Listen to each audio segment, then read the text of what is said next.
Alright, so I guess with that, we will go ahead and go into our first game. And I honestly forget who the two players that are up first are, but I will tell you here in just a sec once I know. And it looks like it is in the top left-hand corner. As the red Terran, we have Diarrhea Terran, and in the bottom right-hand corner, as the brown Protoss, we have Laser Snipe. Diarrhea Terran, I know a little bit less about. Why is Garandad always getting timed out by Nightbot? Sometimes I'll have to figure out, what do you do, Garandad? Why is it only you? Does it hate you? I don't know how it works, so... Anyway, Laser Snipe plays for Team Dragon Herb, and I believe he is a C- Protoss. And Diarrhea Terran, I think, from what I've heard, used to play quite a bit more Brood War and back in the day, and now he's kind of returning to play. I think he was probably, I don't know, C or something back then. Apologies if I'm totally off on that. But, holy shit, 600 seconds? Good God. I need to figure out how to make that doing that. Well, RIP Garandad, RIP. That's like 10 minutes. Alright, so Laser Snipe getting a pylon. Diarrhea Terran getting a depot, pretty normal stuff. In fact, pylon is the only Protoss choice for a building. I guess you could technically start with a Nexus or an Assimilator, but like Noni famously said in his commentary, you will find that to build a gateway you need a pylon. And of course, depot, and then we've got barracks, so no wall off. Probably we'll see some sort of, you know, tank, marine, vultures with mines, FD type opening for Diarrhea Terran. Always the off chance you could go 2 fact. A lot of times if you're going to go fact port though, you will wall off, so I don't think we'll see fact port dropship style play from Diarrhea Terran, although honestly that is much more out of favor than it used to be, I don't know, 5 years ago. Like, that used to be a build I encountered pretty often. You know, 1 in 5, maybe that's a little bit generous. 1 in 5, 1 in 10 games. Now, it's been a long time since I've seen a fact port, you know, for vulture drop opening. So, Zealot on the way for Laser Snipe. Cross position shouldn't really do much if he even tries to harass at all. Probes going on to gas. Core almost done. And we can see Diarrhea Terran just playing it safe, looking for any proxies or anything dangerous in the center there. Which will actually work out for him because he is going to directly scout to Laser Snipe space, so he'll get nice, quick, early intel. Got a first factory up. The second SCV here makes me a little bit curious. Is he going to... No, he's going to make another depot next to the barracks, so he's got a little bit of SimCity walling. Sees the Zealot coming out, sees the gateway. Let's see if Laser Snipe is going to grab Dragoon range or do something else. He spent 50 gat. What? Oh, Dragoon. Derp. Alright, so starting his Dragoon production. And is he going to go ahead and get range? Not taking any guys off gas. Dragoon range looks like a fairly simple, fairly standard opening here for Laser Snipe. And the same for Diarrhea Terran. If he's going to put down a second factory, he's going to put it down here quite soon. He does have 2 Marines to block the ramp, so Laser Snipe will get... Well, actually with a Zealot he will get some scouting information depending on how he micros it, if he chooses to micro it. Dragoon pops out here for Laser Snipe, second pylon. And looking pretty normal here for Diarrhea Terran. Let's see how he deals with the Zealot coming up the ramp. Reaction is actually pretty fast, so should deal with this with no problem. Each Marine taking just 1 hit, Zealot getting a bunch of damage, 4th Marine out. No problems here for Diarrhea Terran. Again, crossbots was never really going to do that much. Could poke up again with the Dragoon, but honestly that Zealot is so softened up that will not be able to do any form of meaningful aggression. Hiding the SCV over here, probably going to try to come back a little bit later and confirm if the Nexus is up, and if he's lucky, sneak into the main for the full read. Probe out for Laser Snipe after he starts 3rd Dragoon, so yeah, completely standard 1 gate expand. Look at that, there comes the SCV from Diarrhea Terran, which will waltz right on. Actually, it will not waltz right on into the base. The Dragoon will be popping right as it pops in. Actually, wait. Is it going to be just fast enough? I think it's going to be just fast enough to slip past the Dragoon. Is he ready to attack right away? Yes, he is. Alright, so he will deny some scouting. For all he knows, there could be a Robo and a Citadel down here. Pretty unlikely with the spinning core, but not utterly impossible. Alright, FD coming out now for Diarrhea Terran, pushing Laser Snipe back off his bridge. Feeling confident. Pretty nice control there, keeping the Marines right up there with the tank. Let's get a little DND action. And all right, here we go. A little bit of a push here. This is a little bit less on the ball with the control. Got to keep those Marines right up against the tank.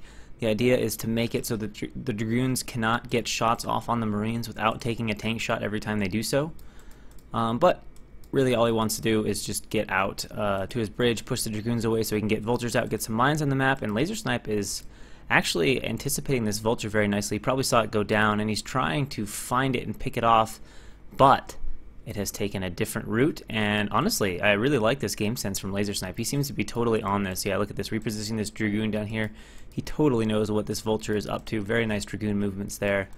Prepared to deal with that, and of course, the mine now at the expansion, so he will know exactly when and if Laser Snipe elects to take a third base. He's going to drop a second factory. Do we have any sign of an eBay? No. So opting for that second factory before eBay, feeling confident in fairly standard Protoss play. If you were worried about a Reaver DT drop, then you would obviously want to prioritize that eBay a little bit higher. And a Probe Scout is going to go out here for Laser Snipe. I don't think he will get much intel at all. It's pretty hard to get any sort of a read that matters on Terran with a probe. I mean, I guess you can check the third base, but beyond that, you won't see into the base, which is, you know, nothing outside of the base for Terran will tell you what's going on. You just pretty much need to see how many factories are being made.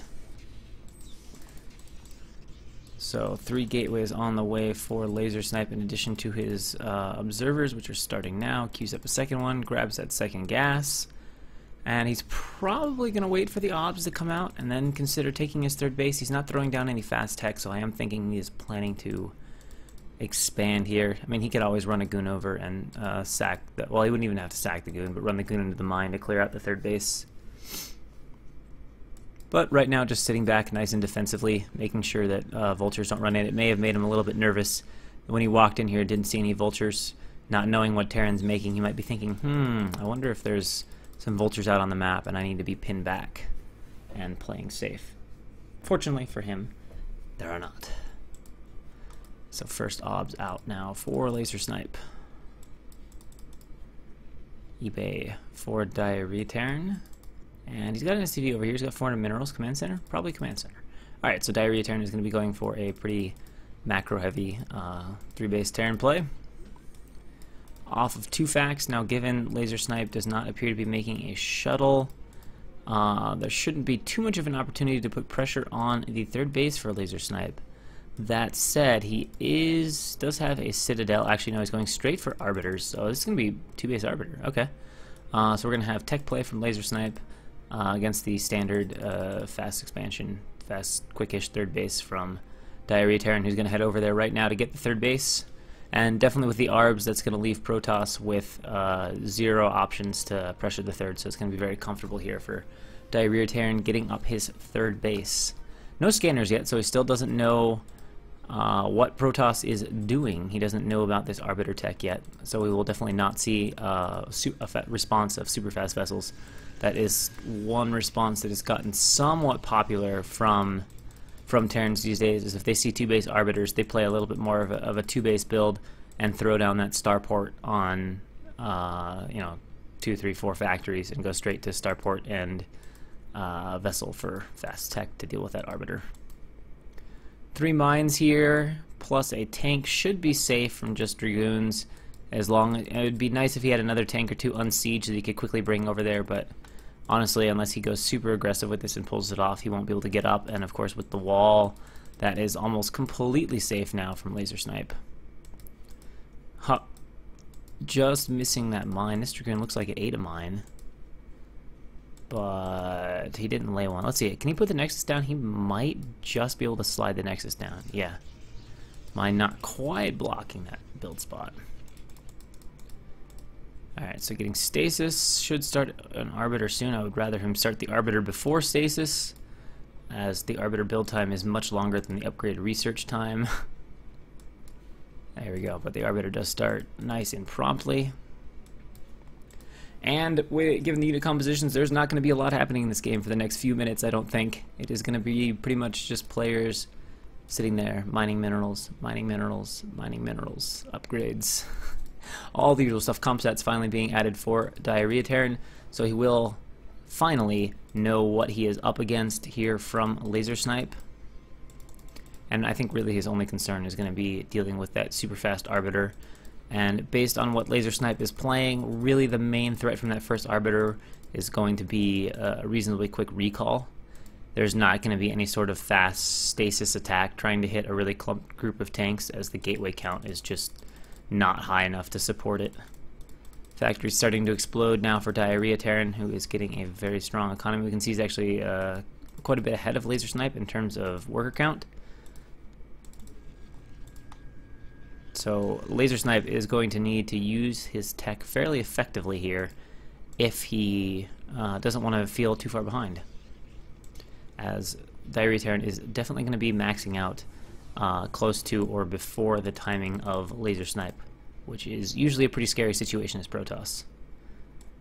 As a general rule of thumb, if you are playing against a Terran that has big 200-200 army, you really like to have, you know, 4 or 5 bases and ideally gateways in another main before Terran comes out. It gives you just a ton more flexibility to be able to fight against Terran. And if all your gateways are on one base and you lose the battle and Terran walks up to your natural and sieges up, a lot of times you're done for, because it's such a strong position and there's no way to get out over the bridges. Whereas if you have gateways at another main, then you can make units, you can attack from both sides. It just gives you a lot more flexibility. Oh, and 2 SCVs are struggling with the wall right now, and will probably continue to do so for most of the game. I know that tends to happen if you send them the wrong way. They just don't realize they can't get in this way. They try, and then they get sent away, and then they're like, oh, well, let's try again. Alright, so second upgrade, did he get... I was hoping he was going to be like super on the ball with his upgrades. Let's see how long it takes him to start his second attack upgrade. Upgrade timing is really nice for Diarrhea Terran, by the way. If he starts this quickly, he'll have, you know, nice solid 13-14 minute 2-1 timing. Perhaps waiting for 50%? No, that wouldn't really make sense. He should be starting this now. A little bit of inactivity on the map with the vultures, but I think he's going to go ahead and start getting some mines out right now. But again, you know, Laser Snipe honestly is just going to be sitting in his base, macroing up for a little while.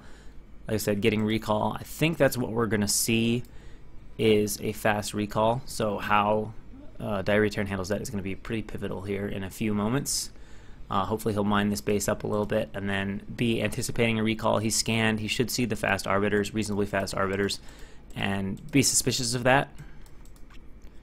And now finally getting, especially as he continues to scout and doesn't see any bases. I mean, if you scan a 3-base Protoss and all you see is arbiter tech and Protoss is just kind of sitting in his natural, you got to be thinking, this guy's probably going to try to recall me. So there shouldn't really be an excuse for him not being adequately prepared for the recall. We can see already 150 supply. Adding a 7th factory probably can add 2 or 3 more factories. And there we go. We're pulling some units back into the main base, possibly thinking about that recall a little bit more. Yeah, we can see he's starting to mine up his base. I would like to see him mine up the 3rd a little bit more. Somehow I expect Laser Snipe will go for a recall to the 3rd base and not to the main. And taking that 4th base now. Starting to get some decent mines on the map, some good coverage. And there we go, there's the 8th factory. Did he start that +2 upgrade? No.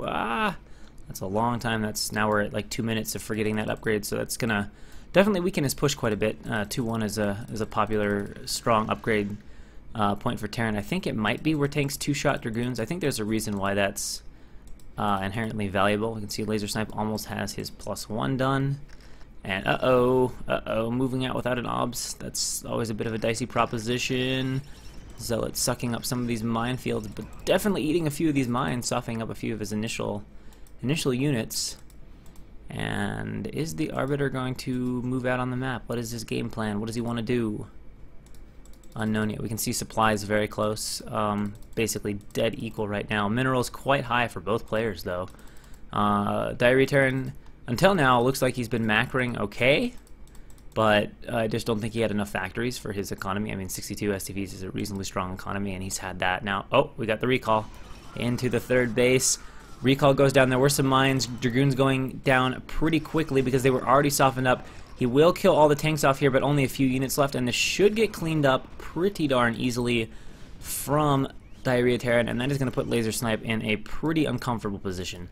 That recall more or less did nothing. He killed a couple SCVs and got 2 tanks out of it, but it also cost him a control group and a half plus an Arbiter. And of course, Diarrhea Terran has his full set of factories running 150 supply. And it looks like he is unsieging and probably getting ready to head out on the map. How much does Laser Snipe have? It looks like about 2.5 control groups here, so he does have pretty close to a full Protoss army. Diarrhea Terran having a decent Terran army, although still at 150 supply. A little bit slow right now to remacro. In fact, his factories are not making it all. No wonder he's a little bit slow, I was going to say. And now we have a second recall, and this is a much beefier recall here to the 3rd base. He's going to need to float that command center away, and it's just going to be a question of how smoothly does he deal with this. Needs to siege a few tanks up at the bottom of the ramp here and push these back. I guess he's waiting for these zealots to die. He's going to target fire the command center. It looks like he's starting to think about that now. Yes, command center, I don't know if it'll be able to float away. Let's see, he's working his way up on the ramp, and no, the command center is definitely going to die. So now the second recall for Laser Snipe getting some serious value, and he kills it fast enough that he can turn and fight the tanks, but actually he is not. So he is going to donate army, and then we will have to see Diarrhea Terran's response. Obviously, Laser Snipe now has given up 2.5, 3 control groups for almost no units. He's done some pretty darn good damage killing the CC economically, but he has done absolutely nothing to soften up the army of Diarrhea Terran, killing only a small handful of vultures. His one savings grace is that Diarrhea Terran is really, really struggling in this game with macro. Like, had he been macroing, he basically hasn't macroed in the last, like, 3 minutes. So this might be what keeps Laser Snipe in the game at this point. I do like that Diarrhea Terran is going to go ahead and push out, as he does have a pretty sizable army given he's lost some of his SCVs. You know, this is a decent 3 or 4 control group army here, and Laser Snipe, again, has traded units for economic damage. So the superior army right now definitely is in favor of Diarrhea Terran, although Laser Snipe is fairly close to Remax. However, his army doesn't look that beefy, and it is certainly not coordinated. He's running in here in quite the line. It looks like a pretty good setup right now for Diarrhea Terran, other than the lack of mines, but the scan was a bit late, so that does allow the Zealots to run in close, and a good stasis going on. Will Laser Snipe have enough units? That shuttle is pretty dangerous if it starts dropping these Zealots, but the Dragoons are overstaying their welcome, and this time, actually no, there's not that much macro. He really needs to get back on the macro train. It looks like he's starting to get some stuff going in his factories now and start mining this up, and then is he going to go to the 4th base or to the 3rd base? It is unclear yet, but right now he's just kind of got units sitting out on the map.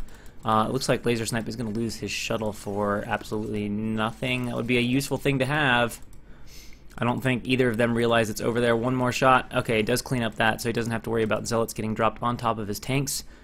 And next wave of units coming out right now from Laser Snipe. 2 more Arbiters on the way, but for the moment, I don't think there are any Arbiters on the map here for Laser Snipe. Alright, Diarrhea Terran, if he's going to do this, if he's going to sit here, he absolutely needs to expand here, and here, and here. But as Terran, he did a good push. He killed Protoss army. This is a good position, but if you just sit here and don't do anything, then you'll end up getting back behind. Although Laser Snipe needs to pull this group back. Okay, he is paying attention and does do so.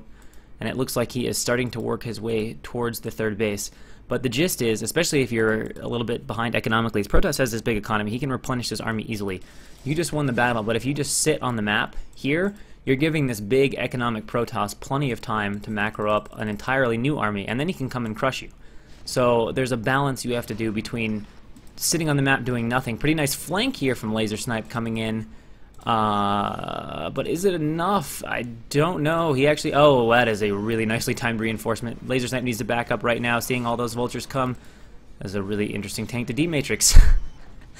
I don't think that tank was getting attacked at all. Little run in here of Zealots, but again, a lot of vultures. And now we'll see if he can get something done. He is headed towards the 3rd base. But as I was talking about right before Laser Snipe attacked, there's this balance you have to get between pushing too fast and just suiciding your army and just sitting on the map doing nothing, giving Protoss time to macro back up. Nice little siege spot here. Going to start taking out those pylons, and then he can get up here into the 3rd base. But the next wave here from Laser Snipe, who is starting to get some pretty good macro going, and we can see the tank count is getting pretty low. There's a lot of stuff stasis, though, which means that if Laser Snipe doesn't have enough units, although it's starting to look like he does, especially with units pouring out of these gateways, I think he might break this position. And if he does, he will be able to eat these stasis units. They are unstasising, but kind of at a bad time, although all the zealots are going to the wrong tank, that is for sure. He's trying to bring stuff back, but Diarrhea Terran just does not have enough of an army now. He's just given Protoss a little bit too much time. Fortunately, he has reestablished his third base, but it's looking, especially with reinforcements coming in here, like Laser Snipe has held this off, although his units are finding a bad time to take a break, and that is a lot of Goliaths. That's a strange army to see. Oh, actually, is he going to just ever so slightly hold on to this position? He's going to lose the tank. He's still got one tank, but against all the gateways of Laser Snipe, which are macroing pretty well by and large, I think he's going to lose this position here fairly soon, especially with Arbiters there. There is not a vessel in sight, although if you do that with your Arbiters, and it looks like now he's going to try to go ahead and push up into the fourth base, although this is tricky, because this is up a ramp, and pushing up a ramp is usually... Okay, he does seem to be aware of this. Pushing up a ramp is usually not that easy. However, oh, he got a tank. I did not realize he got a tank over there. I thought Laser Snipe had cleared that out with all of his units standing here, but I guess he walked just past, and they didn't already go down there and kill that. But he holds on to his base, so keeping that alive. And again, Diarrhea Terran, he's killed a lot of Protoss armies, but he hasn't done anything to slow Protoss's economy itself or create a stranglehold where Laser Snipe can't be effective with his units at ramps or bridges. So Laser Snipe is just getting into a stronger and stronger position. I mean, he's sitting on 5 bases now. He's got a lot of gateways. Diarrhea Terran is mostly mining out. He's spent through most of his bank at this point, and it's starting to look pretty difficult for him. He will get over here and finally kill this base. The downside for him is there's only about 2k minerals left at this base, so it's not the hugest of losses. And he'll be able to go over here and clean this out anytime he wants. It's a pretty small army. Trying to mine up this, I do like that, but I wonder if there are enough units. Laser Snipe still has a lot over here. He's got 2 Arbiters, although not with stasis. And I think he's just going to try to sandwich this. Yeah, here we go. First Zealots running in. Oh, he pulls them back. Should spread them out a little bit. But it looks like he has enough here with a little bit more goon spread. Arbiter showing up now. There's no vessel. He needs a scan. He doesn't have it, so the little bit of cloaking is helping out, and he is going to go ahead and finally clean this up.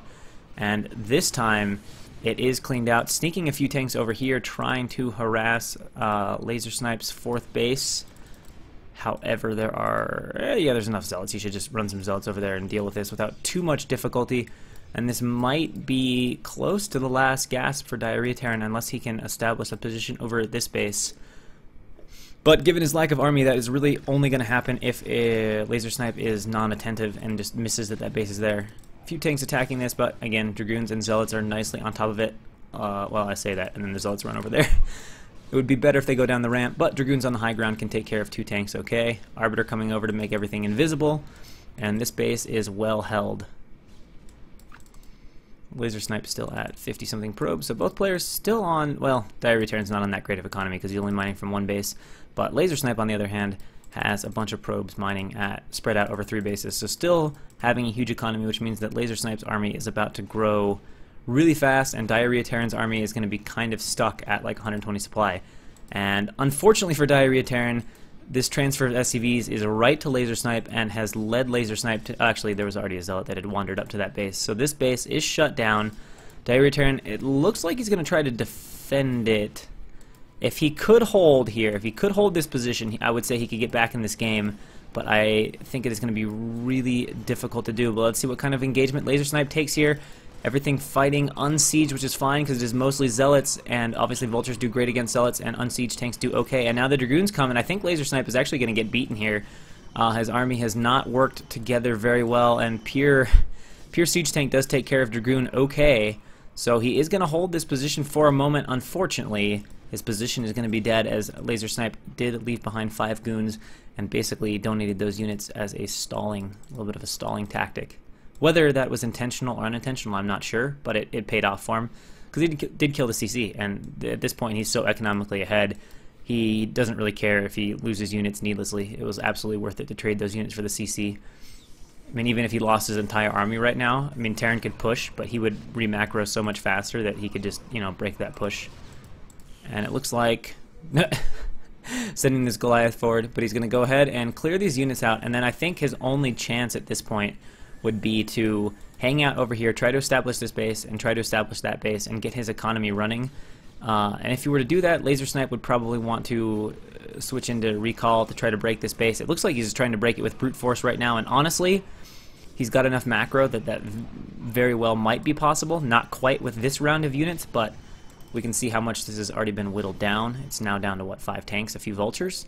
So another wave or two of this should be enough to just bludgeon this into submission. Vulture trying to clear out here. I think he wants to expand over here. Yeah, he's building this command center. I honestly might not have even built that. I might have just flown this command center. Down to his last minerals. Here comes Laser Snipe, although tanks at the top of a ramp are really strong. Laser Snipe, let's see if he can get up the ramp nicely. He is working on that now, trying to run his units up there. But tanks on a ramp are being super strong, and the Zealots are unfortunately attacking the worst possible tanks.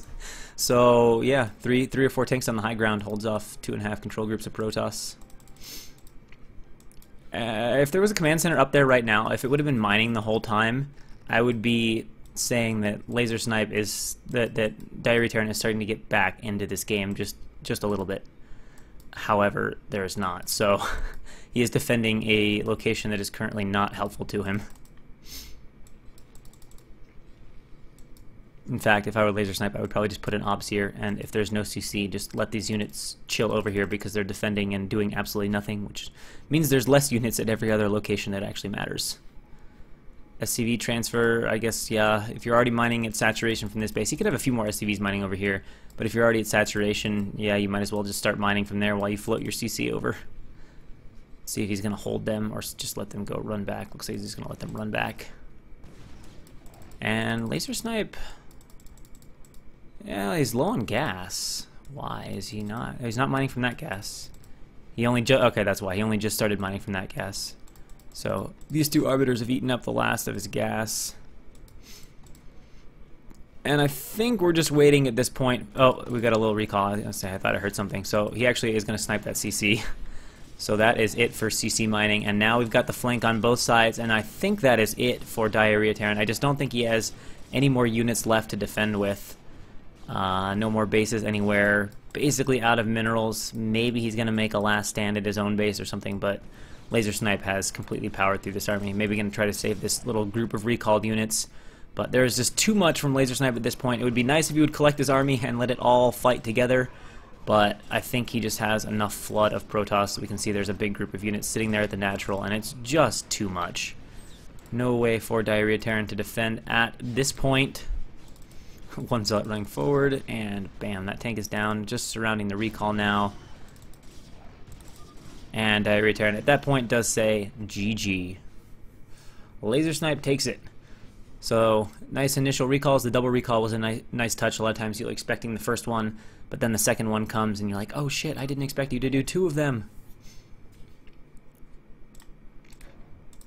And then from that point, Diarrhea Terran did a nice push, completely wrecked Laser Snipe's army, but unfortunately for him, just didn't move quick enough. Honestly, had he, realized, hey, I just killed everything Protoss threw at me, all of his Dragoons, everything is dead, that's the moment where you take your whole army and you go. Like, if he would have just taken 2 or 3 tanks, spread them to the one base, taken the rest and killed the third, then he could have got himself into a really strong position, but unfortunately he just sat on the map a little too long, and let Laser Snipe macro up some more armies that whittled down his army with his inferior economy from having lost that third base.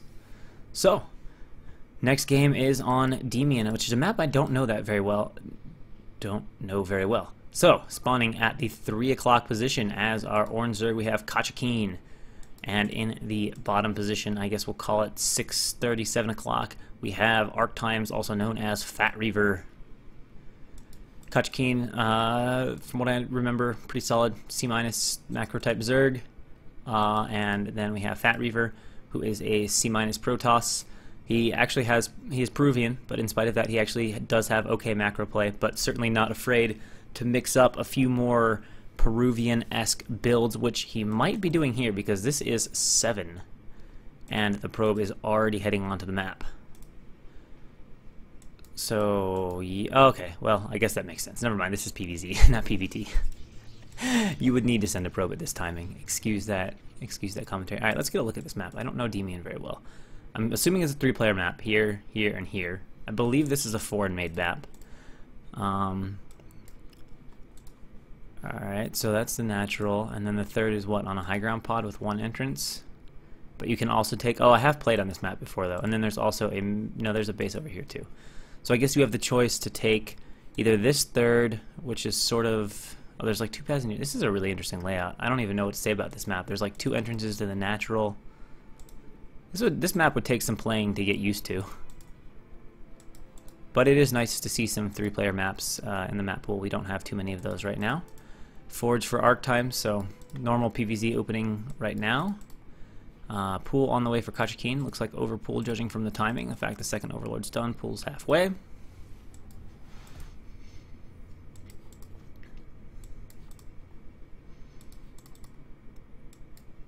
And of course that should force out a cannon from Fat Reaver before Nexus, unless he's feeling really ballsy, which maybe he is. Although he hasn't scouted yet. Oh, this could be a little bit dicey. A little bit dicey if he actually places the Nexus first. That's why a lot of times I think it's better to double scout, because if you double scout, you can go ahead and place your Nexus first if it's 12th hatch. If you don't double scout, then you can't. Wow, he's feeling very confident. Oh, he didn't make any lings though. Okay, so it's gonna work out, but that could have been awfully close. Had he popped 4 lings without having scouted and just run across the map, that could have been trouble. You gotta remember, those already popped. If those were Zerglings, they'd be like right here now, and he would be in serious trouble. So Arc Time's getting lucky being blind with the Nexus before cannon opening. I would recommend that, especially on a map like this, a little shorter rust distance, I would recommend that you scout Zerg first before you put down your Nexus.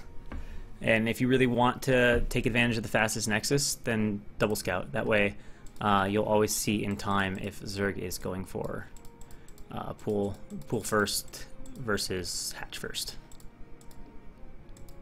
And it looks like Kachikine is going to go ahead and opt for the high ground third base, which I guess makes for some easy SimCity. If you just throw a hatch and like Evo Chamber there, you can probably do some nice stuff at the ramp. Of course, one thing to note about this map and this particular third base location is that it does not provide access to another natural, which likely means that Kachikine will play a little bit on the aggressive side of things. Usually taking a close base results in a little bit more of an aggressive early play. We see a hatch going down quite early, which means he might be doing 4 or 5 hatch before gas. As he's putting down that hatch with his immediate 300 minerals, and you know, if you can get a hatch down at 18, it means you haven't taken it. Looks like it's gonna be 4 hatch before gas. So he will need some Hydra out to defend the first Corsair, going off the assumption that Fat Reaver is gonna make a Corsair. And 2 lings finally across the map. Zealot is out and gets a hit off on those lings. Nice reaction though from Kachikine as he quickly turns them around, although okay, there we go. I was gonna say, just as I say that, he then suicides the two Zerglings into the Zealot, but he will not be making that mistake. And at some point, let's see, it's gonna force out a couple more lings, but the Zealot should turn around sooner. It's gonna get surrounded. I don't think it's worth it to pressure this far. He's already forced out the lings. All right, well, let's see what he can get done with it. Now we've got 6 lings out. Let's see if it gets anything done or if he's just donating it. Nice blocking attempt here from Kachikine. Pulls back the ling. Good control so far. I like what I'm seeing, although all of his lings are not coordinated, so this is honestly not the best so far. And now Arc Times is going to go try to hide that guy behind the minerals, but he's not far enough behind. It looks like Kachikine is going to take this out with minimal losses. Loses only 1 Zergling. Another Zealot comes in, but again, it is probably just going to be a donation Zealot, especially if it tries to run all the way past here. Let's see if Kachikine can cut it off. Kind of. Alright, needs to split a few of them up. Doesn't want to fight it like that. Splitting 1 ling, but having a little bit of trouble with it. Alright, so he's lost 1 ling so far. This Zealot's starting to get a little bit more value. Arc Times is microing the living daylights out of it. Doesn't want to just stick it back there behind the minerals, trying to force value out of it, and doing a pretty good job of it right now. This Zealot having killed 2 lings, now going for drones. Alright, gonna go ahead and fight this ling. We'll kill that one. So this Zealot is now pulling its own weight, having already killed 3 lings. If it gets a 4th one, it'll be even better, but not quite able to get that last hit. Another Zealot on the way. Overlord finally gonna see what is going on. Of course, we've got the Corsair coming out. Lairs on the way, but again, no way you can have Spire timing. He does have his Hydra Den down though, so he will be able to get a few Hydralisks out to deal with that Corsair. He's made a little extra Overlord space to do so. and has one last zealot to deal with in his main. Actually, another zealot's trying to run through here. Is he going to block the ramp, or is he going to let it in? It's going to be almost dead, though. So, should be dealt with. A little bit annoying for him that these zealots are continuing to run. I think Art Times is overextending with these zealots a little bit. It means he's going to have absolutely no map presence for a while now, and no attempt to put on pressure. So Kachikine will be able to go ahead and proceed with the rest of his build without fear, whether that's just droning up a bunch or starting to spam out Hydra, but there's no real opportunity for Kachikine or for Fat Reaver to put on pressure, and if Kachikine opts for a lot of Hydra, he will absolutely need cannons, having lost those initial zealots. A few Templar and cannons will not hold against switching into mass Hydra from here. And actually, this is just straight up 4-hatch Hydra, so he's going to need cannons anyway. And seeing that, I think we're going to see Hydra. And actually, we've already got a lot of links coming. Oh my god, he's dead. He has misread this completely. Even without Ling Speed, he's completely dead. He's got nothing. He's suicided all of his zealots and hasn't made any extra cannons. I guess, well, I say he's dead, but if Kachikine doesn't realize he's dead, he may not actually kill him. I think he's a little bit worried too about these Overlords. Overlord's speed is pretty close to being done, though. I'm really surprised he is not more concerned about his position right now. I don't know what Fat Reaver Arc Times is missing here, why he doesn't think he's in danger, but he's got no units and one cannon. He's got one zealot. He's trying to sneak. Oh, I thought he was trying to sneak a DT, but he's continuing to throw zealots into these Hydra for no gain. I honestly don't understand this play at all right now from Arc Times. It'd be one thing if your zealots were doing great damage and you were like out multitasking, living daylights out of your opponent, but I mean, Kachikine has dealt with his zealots just fine, and he's just continuing to keep his unit count back at home. He does finally add a second cannon. He does have his archives, but is he even making Templar? And no, he's not. He's making Dark Templar. Hello. So this DT is going to do some damage, but on the downside, he's going to die. So Kachikine's going to have this moment where he's like, fuck, the DT's doing so much, and then he's going to realize, oh, I won the game. I guess it doesn't matter. Is he going to... Oh, he's got to wait for his Overlord. It's actually a bad spot to go for the DT. The DT's self-surrounded. Alright, so we're seconds away from Arc Times actually dying. This DT is going to do some wonderful damage. I don't think there's enough Corsair count to allow for the Bisu versus Calm style defense. And now the front is down, and a group and a half of Hydra, and there's just no way you're going to defend that with absolutely 0 units. I mean, sure, the DT is doing some work on the hatchery. Corsairs are keeping Overlords from going over there, but his main is dead. He has absolutely... Well, okay, he's got 1 unit. He's got a lot of gateways, but his gateway explosion is a bit too late to deal with all of these Hydra, and all Fat Reaver can do is say GG.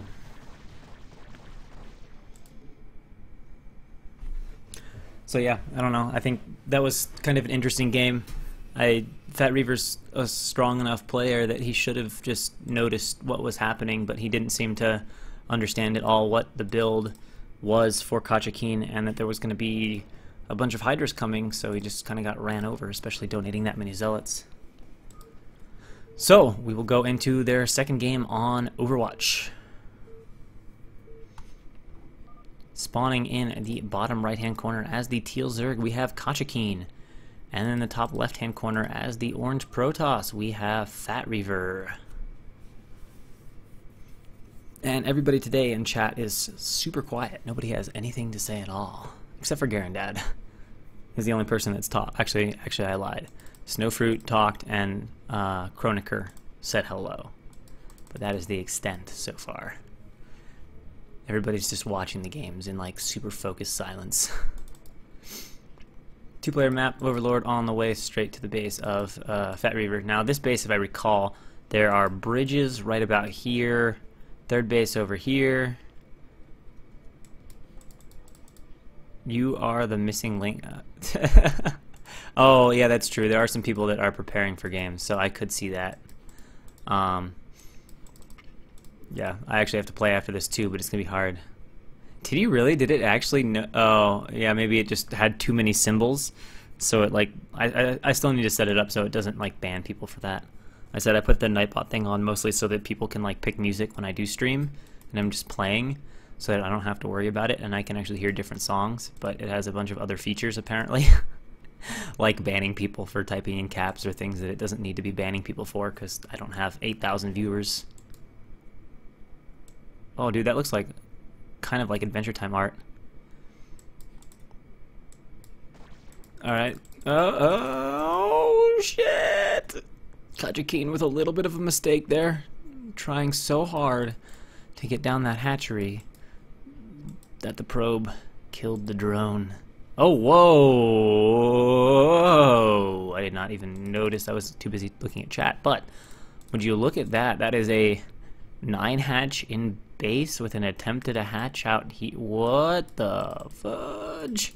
Alright, Kajikeen's playing weird. I don't have a clue what this is. I really wish I was on rewind right now and I could see exactly what he did. I think it was like, maybe this was just a fake then, I don't know. But this might be 9 hatch, 9 pull, 9 gas, sling all in.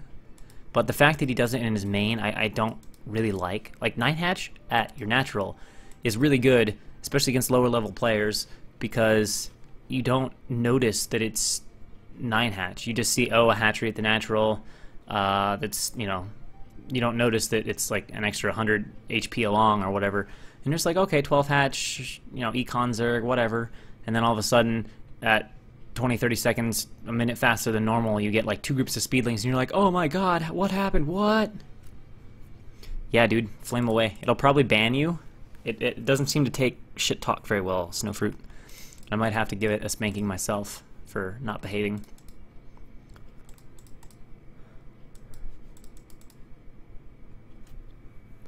Frosty Poo saying, I'd be very surprised if Kajikeen wins. I would too, simply because he's built 2 hatch in base, which basically, I don't know, if I'm Protoss, I know I'm thinking at this point, okay, Zerg is going to have a fucked up economy. All I have to do is make some cannons, block my stuff, and Zerg is going to just be super, super dead. And maybe I have to worry about a muta transition. Oh, whoa! The Lings were not attacked. They missed a golden opportunity to kill the living daylights out of that probe. They had like the probe completely surrounded, and then they just sort of stood there and didn't kill it.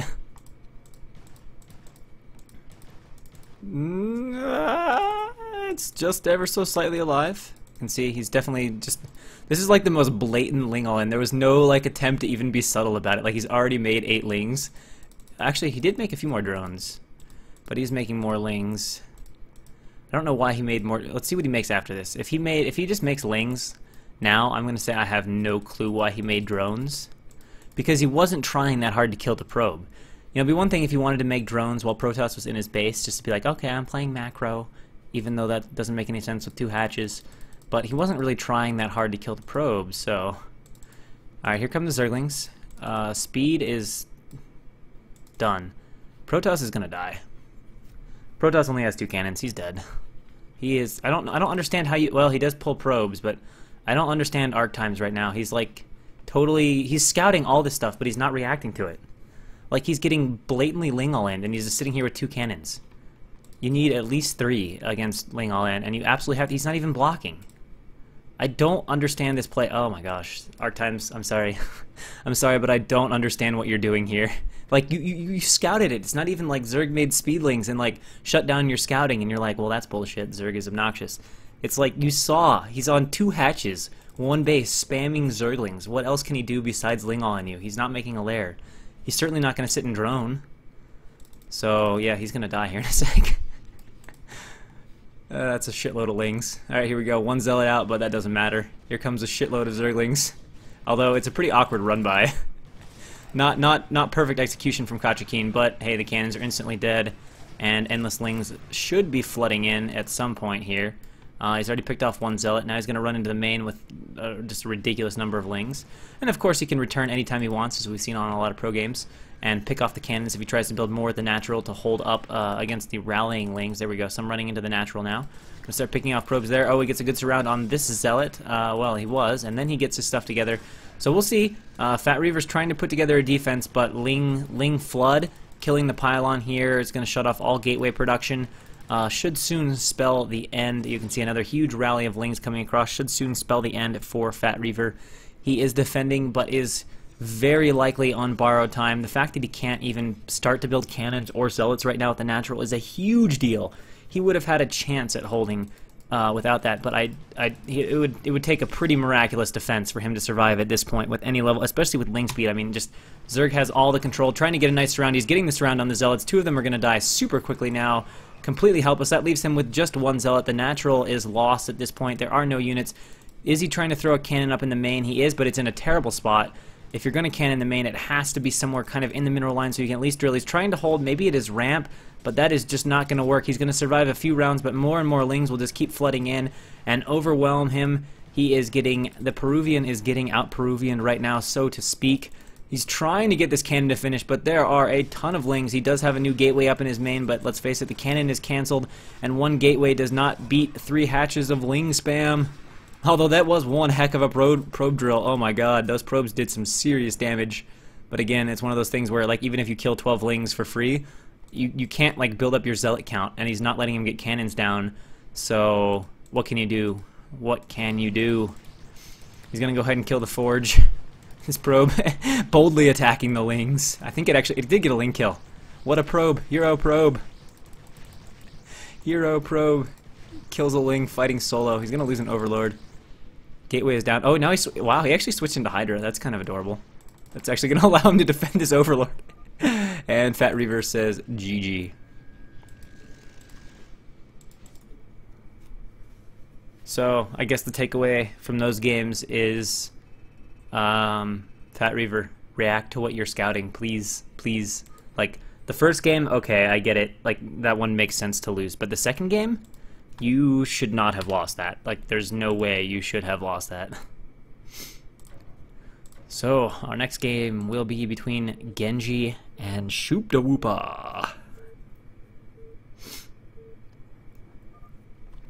So, in the top position as our white Zerg, we have Genji. And in the right-hand position at 3 o'clock as the brown Protoss, Shoopdawoopa. Who is, depending on who you talk to, Shoopdawoopa is anywhere between C- and A. There's like some mythology surrounding this guy. Some people I've talked to is literally like, yeah, he's the best player in the league. Like, by far. I've even heard some people like being like, ah, he's way too strong to be in the league. I don't know if I don't know where that comes from. I don't know where the stories come from, but he's pretty much become a legend in CPL. And Genji, other than being a Zerg player, I don't know anything about him. I feel like he played in CPL Ranking Tour, but I do not remember how he did or what to expect as a player, so just have to watch and see. And for some reason, I don't recall having casted any games from him yet. So far, doing everything just fine. Nice crisp reactions. Nothing to make me think that this is going to be a ridiculously one-sided game. Although I guess at this point in CPL, we absolutely, we're 6 weeks in, we shouldn't be seeing any games, where a player would start off with a spawning pool with like 7 drones and then a creep colony and then a second, we shouldn't be seeing any of that kind of stuff. However, we will be seeing an overpool here. Overlord out, drones on the way. Alright, so he definitely knows the map. He's having a little trouble deciding exactly where he wants to go with the Overlord, but now we have it pointed, more or less, looks like it's headed towards the natural. And, okay, 2 gateway from Shoopdawoopa. 2 gateway. And drones going out. So the overpool should deal with the 2 gateway okay. Drone scout. Now, will he make the hatchery first, or will he do 3 Lings first? Shoopdawoopa doing a little bit of harass with the probe. Genji so far, not responding. At some point here, he'll need to respond to this. There we go. Is going to move that drone around, and looks like Shoopdawoopa is going to be very aggressive. Actually, no, he's just going through the mineral line. Alright. So Genji just deflecting probe harass. Genji's still not aware of the dual gateways in the main of Shoopdawoopa. And this drone is... oh, it is a scouting drone. What? I thought it already went out. What am I missing? What's happening? Either way, he's going to go out and scout. Does have 2 Lings out critically. Oh, okay. He does make a second Ling. But that might be a problem for him. I mean, 4 Lings is enough to deal with the first Zealot, but remember, there's going to be this period before this hatch finishes where he has to work with 1 hatch larva, which is pretty tough against 2 gate. Your micro has to be really impeccable. Alright, so here we go. First Zealot. Okay. Getting a few initial hits off the Lings, getting some good position. Shoop to Whooper gets off a hit of his own, kind of negating the early micro battles. And, oh, Genji runs in and takes another. Oh, sends the wrong Ling in, so it's already going pretty well for Shoop to Whooper so far. And he's going to go ahead and pick off another Ling. Zealot doing its job, just going to wait for the next two Zealots to come up, and now there should be Lings being made. Yes, there definitely are, but he's about to be fighting 4 Lings against 3 lots, which is a hard fight. He's going to need a sunken colony, I think, down at this base.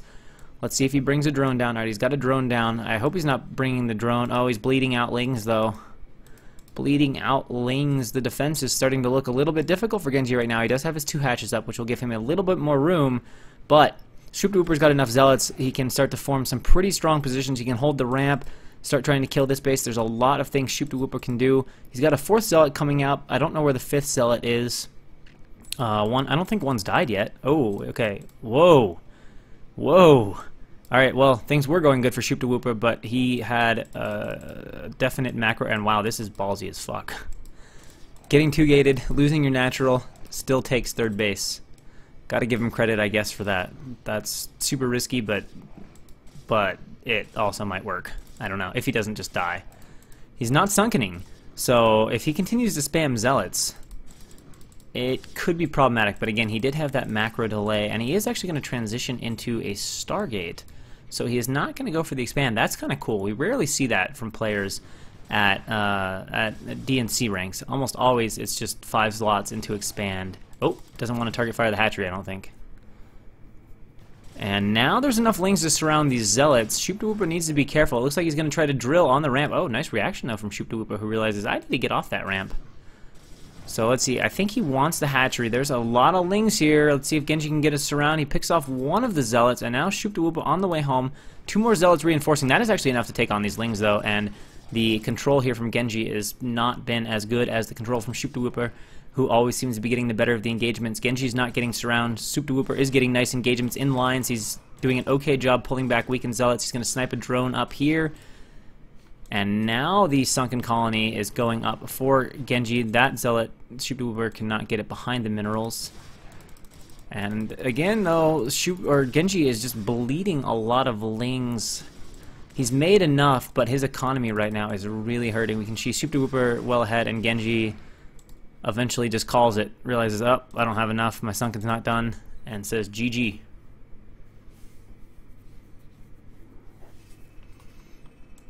So Shoop to Whooper with a pretty easy win. I wouldn't call it flawless execution, but definitely executing better than Genji and able to take the win fairly comfortably as a result.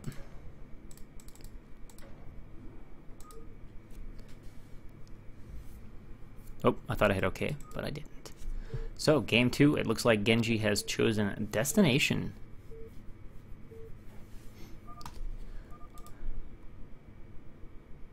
Oh, okay. I was confused for a second. Alright. We will speed through the opening just a little bit. Assuming nothing sneaky. We see nothing sneaky happening. Alright, now we'll go back to regular game speed. Overlord on the way, of course, for Genji. And again, we are going to have an in-base build here from Shoop to Whooper, who, so far in all of his PVCs that I've seen, he has not opted for Forge Expand. Seems to like the more aggressive open airs. And with the success he had in Game 1, I don't blame him. I don't feel that Genji really felt comfortable playing that. The way he microed his Lings, the decisions he made, I think he was a little thrown off by that. And maybe he just isn't comfortable with 2-gate, or maybe it was just a little bit of kind of, you know, first game jitters, whatever. We'll see if he responds. And if Shoop to Whooper chooses to play the same way, he's got 12 supplies, so it's looking like it's going to be another 2-gate. So it'll be interesting to see how Genji handles the second take of this 2-gate. Doing the same build. We'll see if he plays... Oh, actually, wait. No, Shoop to Whooper is not going to do the same build. He's going to do a tech build. But getting the gas on, like, late 12 supply. Drone out for the hatchery. Oh, nice sneak, and Shoop to Whooper does not see it. I thought he was there for a second. I thought he was going to turn around. So, pain-free hatch for Genji. Scouting drone is having some difficulties. It's on strike. It's like, Genji, you overworked me. I'm going to take a break. I do like the faster scout, though. It's going to allow him to see what is going on right away. Shoop to Whooper blocking some mining, stealing 8 of Genji's minerals.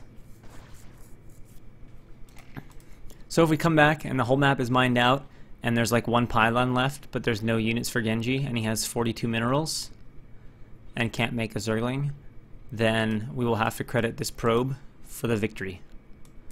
So drone gets vision. He's like, okay, 1 gate tech, 1 gate with the core. Of course, there's lots of options from here. You usually get a Stargate. Occasionally you'll see like a 3-gate speed zeal rush. Sometimes you just tech DT and then into high into high Templar. Few options here. Oh, gets the drone out. Nice little clicking on the minerals. And Shoop-da-Woopa boldly chases it down, but it does have a probe in the main, so he knows what's going on. And now, is he going to third hatch at a third base? Or is he going to take it in his natural? Looks like this time he's going to take it in his natural, which is interesting. He made a third hatch at a third base against 2-gate. And against the less rushy 1-gate tech, is going to go ahead and put it in his natural.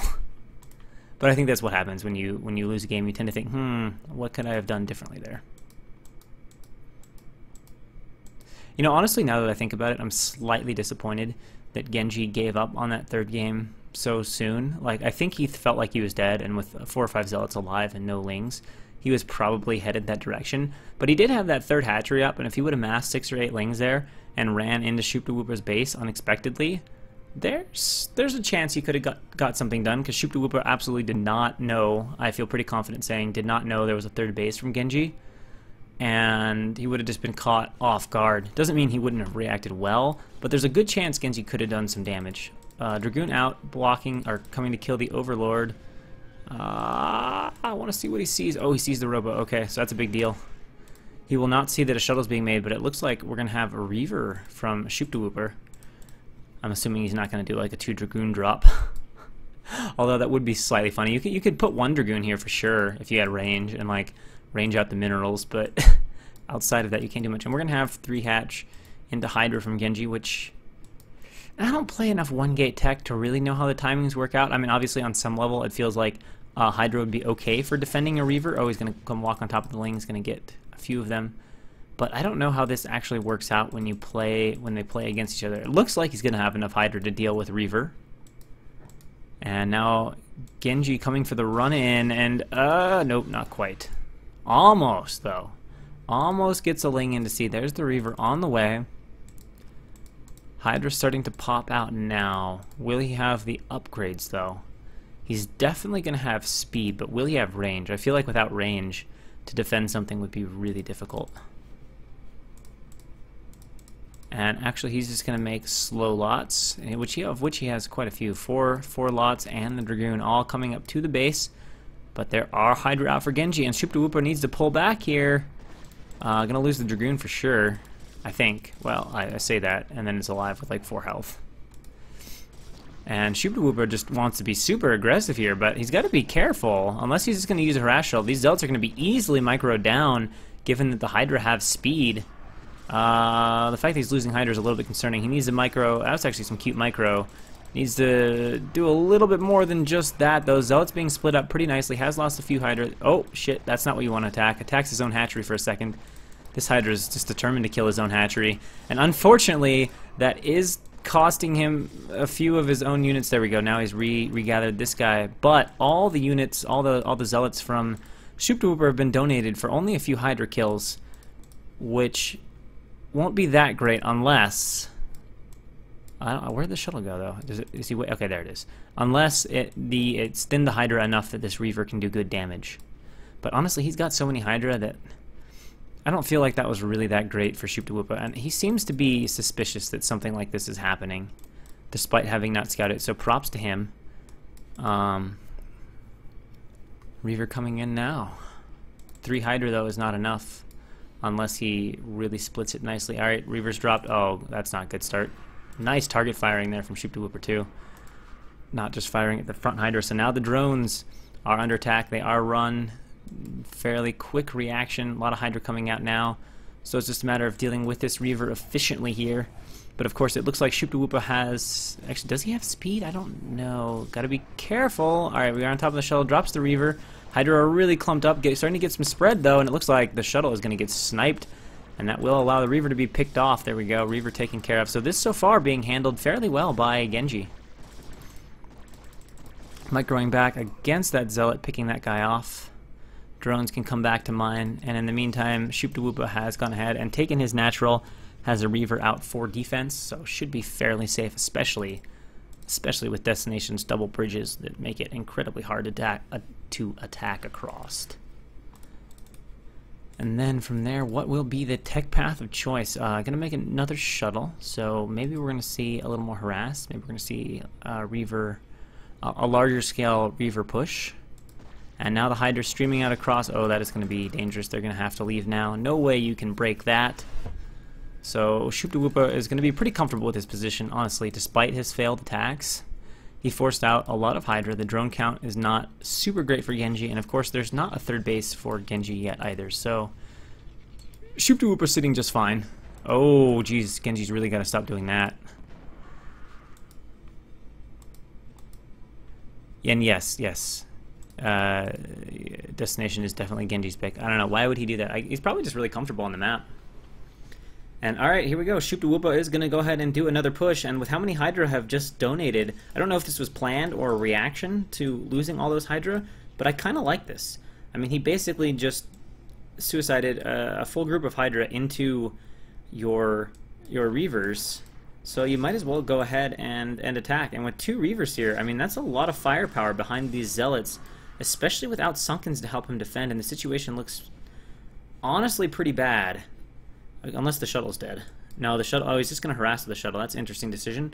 Let's see how it goes. Reaver's being dropped into the main. Scarab's going off. Going to kill these Hydra off pretty quickly. He's trying to make his Sunken now, but he has Reavers in the mineral line causing terror and forced to say GG. Oh, he had Scourge too. That would have actually completely taken care of that. I guess he felt like he couldn't defend those Zealots, but... I don't know. I feel like both of those games, Genji maybe just a little bit on the quick side to GG. Again there, the Scourge would have sniped the shuttle, could have cleaned up the Reaver. Would have been difficult to hold, but the fact he didn't even, like, try to hold for a second, like, he had the means to kill the shuttle with good splits, you know, and the Zealots didn't have speed yet. They were still slow lots. It would help if I used the right password, huh?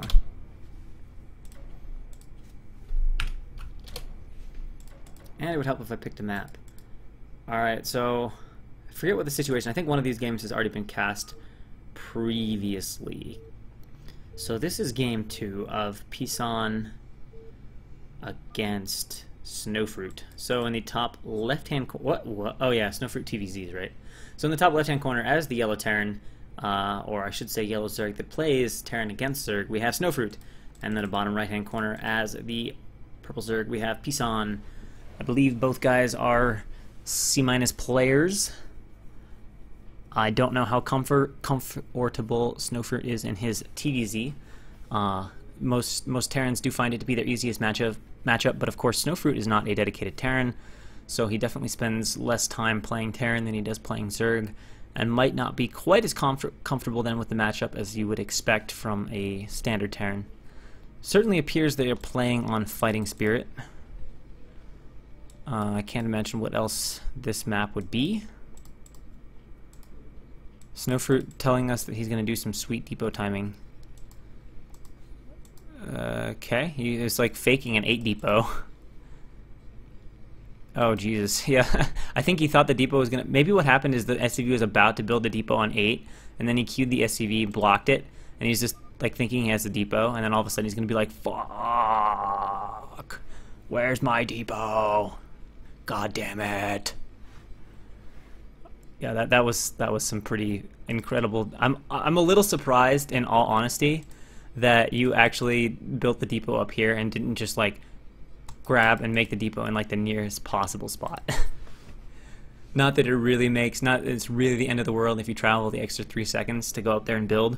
But if it were me, I would have just been like panicking. I'd have been like, fucking build a depot, god damn it, where, fuck, just build the depot. That would have been my style of reaction. Alright, so Pisan with the 12 hatch. Overlord scouting up. Drone also going out to scout. So Snowfruit's going to be a little bit sad. His economy is going to be an SCV and a half weaker than it would otherwise be. But fortunately for him, Pisan not doing any super aggressive builds, so the little delay there is not going to be the end of the world for him.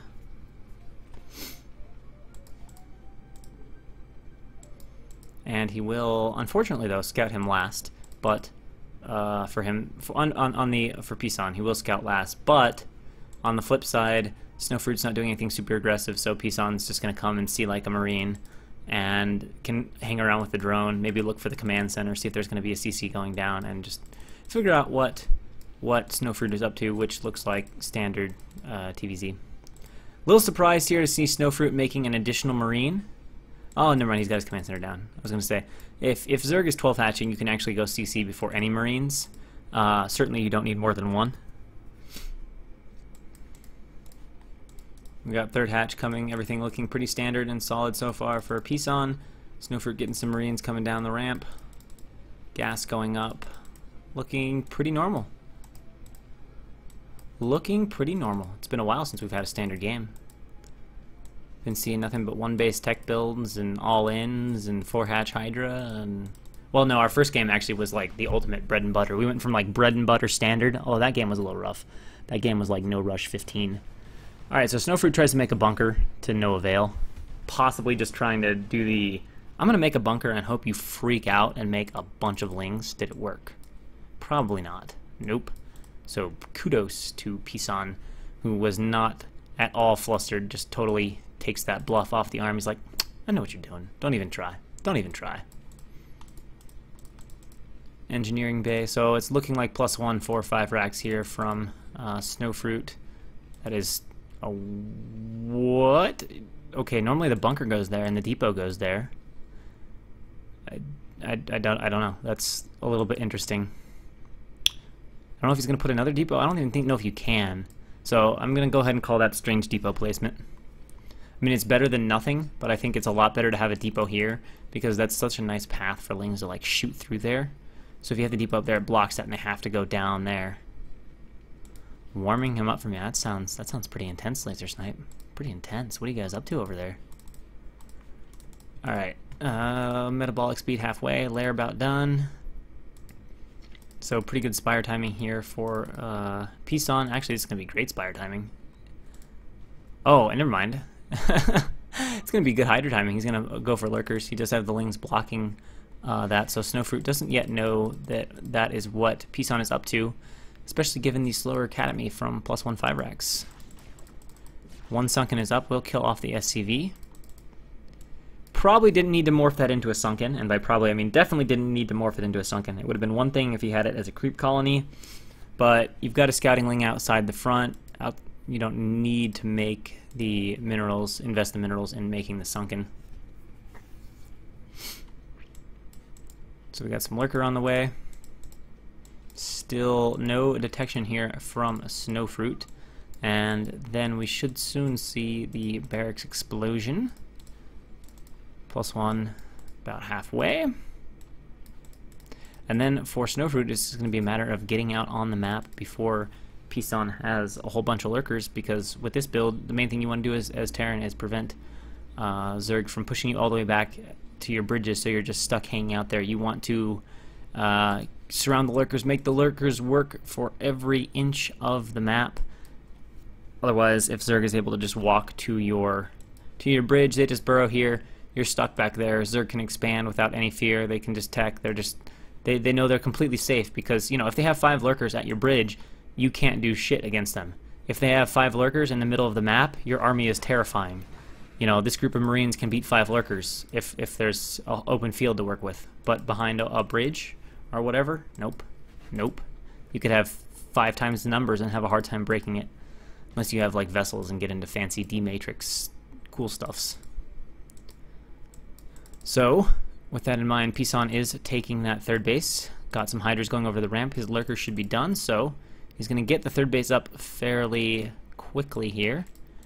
And we don't see a Queen's Nest quite yet, but certainly plenty of lurkers. Going to go ahead and initially burrow here at his natural, but I think we'll see him start to move out onto the map with these at some point. Maybe he's just going to sit back since he is going for a pretty damn quick hive.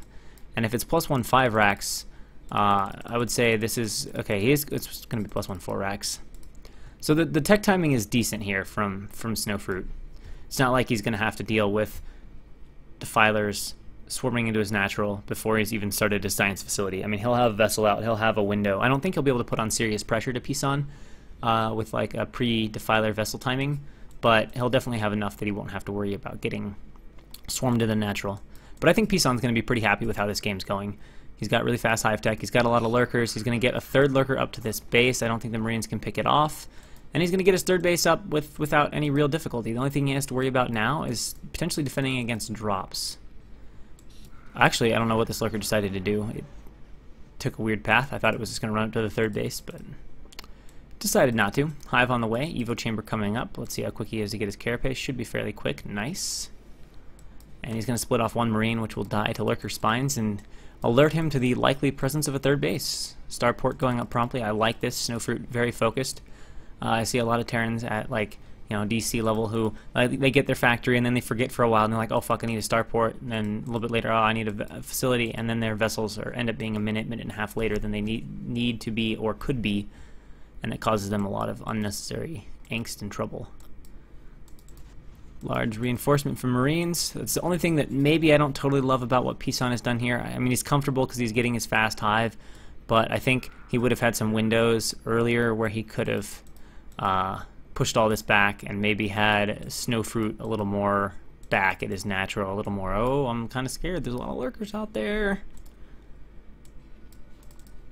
Alright, we got the starport now. Facility? Okay, it's the Hive into Spire build. Apparently not defilers.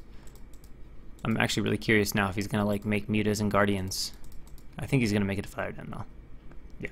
But he does want to get a Spire, deal for drops, and actually looks like Snowfruit realizes, hey, there's a third base up, I'm not going to get anything done, so let me just go ahead and take my third base and start thinking about how I'm going to transition. He's actually getting a second starport, so that is interesting to me. He's not making tanks, so there's a possibility we're going to see dual vessels, but there's also a possibility we're going to see drops, which is pretty strong against this fast hive stuff. It's ridiculously strong. Like if you don't get a Nidus, you're just going to almost certainly die to it. And even if you do, it can be strong just because Zerg doesn't have a whole lot of units. And defending with just lurkers against super mobile drops is hard to do. Now if you have defilers and your utilization of them is good, it's more than possible to defend, but I would not call it an easy defense. I would definitely like to see a Nidus started. Okay, that's probably the Nidus good. Now, I'm sure he'll make a vessel, but then from there, I'm very curious to see where he goes with this. Is he going to play this with drops? Is he going to play this with vessels and MM? We do see he's actually going to make a tank now, so that brings more stuff into play. I thought he was just going to skip the tank. Oh, nice time for these Lings to get up here. Going to kill this Marine, no problem. And we'll force a short-term lift on this. Oh, he's already got a dropship out. Okay, so definitely going to see some drop play. I don't know about this position with his army. I don't really like sitting two control groups of Marines over to third base that Zerg is not using.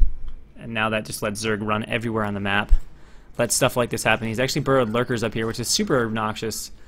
So I would say a little bit of a mistake here from Snowfruit to just let Pisan come up here, which part of that is because he moved his army away from the front door. To let Pisan come up here and just fuck up his third base. But we do have a dropship out. So one dangerous thing, drop here, run in super quick. Remember, there's nothing back here, so it's super easy to snipe the Nidus unless... Oh shit! Oh shit, that was a bit of a mistake. That's one of those things where you tell your army to move here, but half of it thinks this is the shortest route, so it takes a stupid path, and you don't notice it, and you're just like, oops. Alright, we got defilers out. Getting our second carapace, right? That is second carapace, right? Yeah, so pretty nice upgrades here. Dropship is going to go... Where'd the drop... Oh, dropship is unloading in the main right now, so Pisan is aware of it. Lings are coming back. Of course, he has the defilers, a lot of lurkers. I don't think this drop is going to do a whole lot of damage, but there are a lot of fire bats in it, so it is going to shred these Lings, and then he'll just have to kite back from the lurkers. Let's see how the reaction. Pretty good. So Snowfruit moving towards the back of that base here is slowly going to get whittled down, and honestly, the drop is not going to do a whole lot. See if he tries to get the dropship out of there. He's going to try to pick up. Remember, there's a lot of Scourge we saw hatching. And here comes the fleet of Scourge. Let's see. Okay, he's going to only send two. Nice, nice, nice. Little bit Sloppy loss of the dropship, and the base still getting denied from Snowfruit, kind of over-microing that drop, and not taking care of getting his base at the same time. A little more multitasking would be really nice there. And concerningly, these starports appear to have gone idle for the entire period of that drop as well. He did do a good job macroing, but he didn't make vessels. So instead of having 2 vessels with energy or 2 dropships ready to go, he has nothing. Needs to be a little bit more careful with these tanks, but after he clears out these lings, he should be able to go ahead and just siege up and pick off these lurkers. I would like to see him send a few Marines over here, so it's not just tanks. And I'm getting a bit concerned by how long Snowfruit is taking to get this 3rd base. Like, he invested some decent bit in getting a quick 3rd base, and now he is... I realize lurkers up a ramp are a problem, but he's basically microing his heart out in other places on the map and not getting much value out of it while having his 3rd massively delayed. He's going to come in here and snipe the Defiler, which admittedly is annoying, but there are just too many lurker and Ling to really get anything done.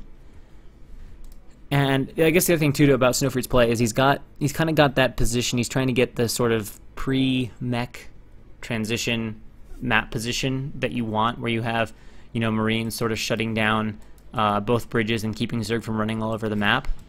But it's taken him a long time, even though he's kind of had that position, to get this 3rd cleared out, which is the main thing you want for a quick seamless mech transition. You want to get your 3rd and 4th up quickly. But he's taken a long time to get this base.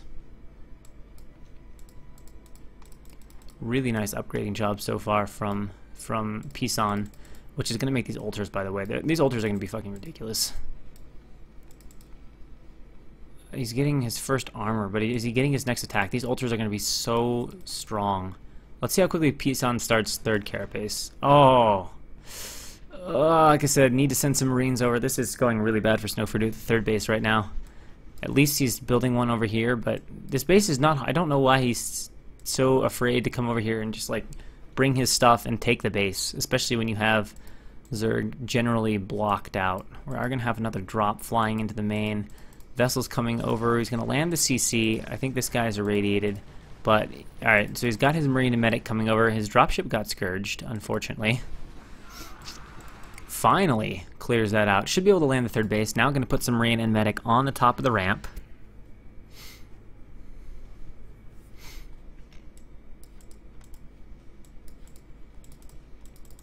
I will give Snowfruit credit, though. His macro is really nice.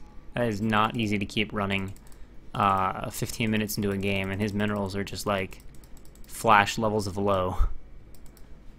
Oh, be careful with the vessels. Alright, so we got some Marine and Medics standing over here, possibly thinking about running in since he has irradiated the Defiler, and there's not a second Defiler over. In fact, he could run in right now, and that would be very scary. I don't think there's lurkers under here. Oh, there are. Never mind. Never mind, he can't run in. Snowfruit or Pisan more okay than I thought he was.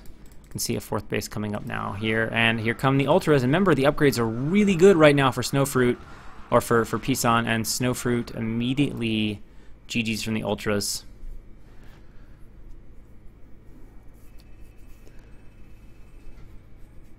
So yeah, I don't know. That was, in hindsight, I'm not sure what Snowfruit should have done differently other than blocking those lurkers out quicker. And then honestly, he probably just needed to get his 3rd and get into his mech transition faster, or be a heck of a lot more focused on getting his upgrades out really quick. Because if you're going to play Marine Medic against Ultra, if you're down an upgrade or two, the Ultras and Lings get ridiculously strong and you just cannot kill them at all. You know, your Marines